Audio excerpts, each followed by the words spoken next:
Hello guys and welcome to this video. In this video I will explain to you the black and white tool. First we import the image we will work on.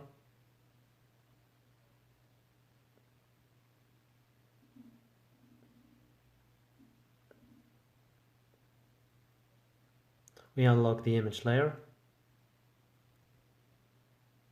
Now we go to adjustments and to the black and white tool.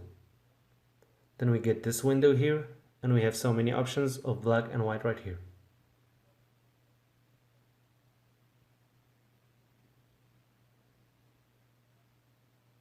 You can choose from them, but for now I would work with the default option.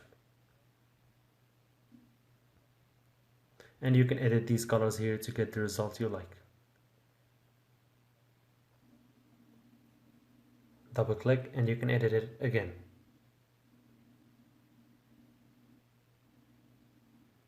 Now I will add another image. Same thing, we go here to the black and white tool to apply the effect, and you can edit it through here.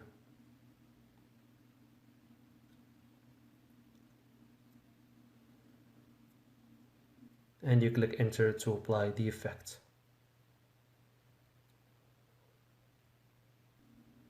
That's it for this video. See you in the next one.